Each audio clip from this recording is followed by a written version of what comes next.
Should you let your knees pass over your toes? I'll be answering this question and explaining the science behind it in today's video. I'm Dr. David, specialist physical therapist at Paso Manual Physical Therapy, and this channel is dedicated to helping people stay healthy, active, and mobile while avoiding unnecessary surgeries, injections, and medications. Please subscribe so that you don't miss out on any of the helpful videos we upload every week.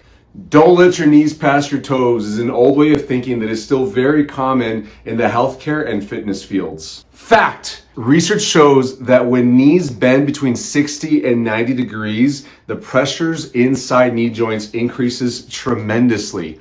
But additional research also tells us that when we don't allow our knees to pass over our toes, we start to stress other joints nearby like the feet, the ankles, the hips, and even the lower back. And there's even more research that tells us that changing the position of the hips and knees can change the pressures inside the knee joints and alleviate pressures into the ankles, hips, and back. So they're actually encouraging us to allow your knees to pass your toes. But wait, this is conflicting. If your knees bend between 60 and 90 degrees, it increases knee pressures. But if you change the position of your hips and knees, then it takes pressure off. How do we do this? It doesn't make any sense, right? How would you ever be able to squat down to pick something up or be able to exercise and do squats properly? We see this problem with all our patients with knee problems here in the clinic, and we get around it by teaching you exactly what I'm about to tell you.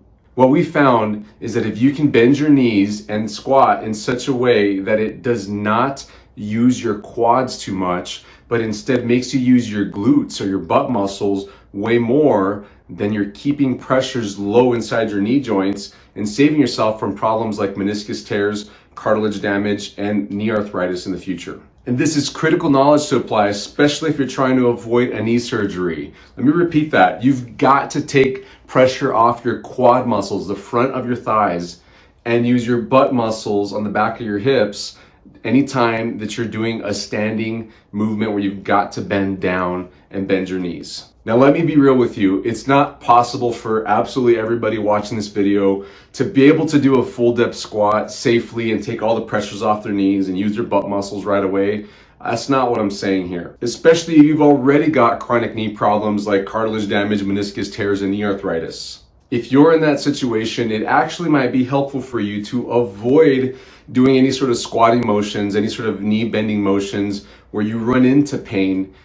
I wouldn't worry so much about your knees passing your toes, just to avoid bending your knees so much that it's hurting your knees, because it's going to further irritate your already torn cartilage, meniscus, or irritates your arthritis that's already flared up. For this individual, you've got to take some time resting your knee joint, making sure that you don't keep aggravating it over and over again, so that you can get to the point where you're more comfortable bending your knees and you can better tolerate doing movements or exercises that are going to help you get your glutes stronger and quiet down your quads in the process, because that will help to take the pressures off your knee joints so you can get to the fun stuff much quicker. Now, if you don't have any of those problems right now, then it might be possible for you to do a full depth squat. And if you can do a full depth squat with good form, I encourage you to work out in that motion as long as you feel healthy. Your back's not an issue, your knees, of course, aren't an issue, or any other joints in the area. But what's true for everybody is don't be afraid to let your knees pass your toes anytime you're doing any of these motions.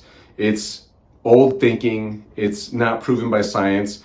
The only reason why people keep reinforcing it is because it really doesn't aggravate your knees more if you don't let your knees pass your toes in most cases. But it's short-sighted in that it's also giving you a false sense of security, because you're still using your quad muscles potentially, not using your glute muscles, but you're just avoiding the painful zone. And you're missing the boat on fixing the problem at the root of the issue, which is working on your glute muscles and calming down the use of your quad muscles. Now, before you get mad or bothered at anybody who's told you to avoid letting your knees pass your toes, now just keep in mind that you were probably told by some well-meaning healthcare professional or fitness professional, or maybe some coach in the sport that you did, to not allow your knees to pass your toes. But they're doing the best they can with what they know.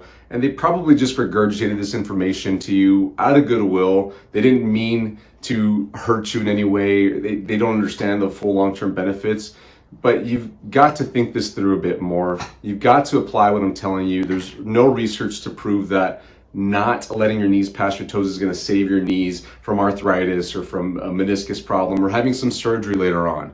You've got to strengthen those glutes and you've got to quiet down those quads. So let me tell you the biggest takeaways from this video. If you've already got great knees, then just check that you're using your glutes properly throughout any motions that you do that involve bending your knees all the way, especially past your toes.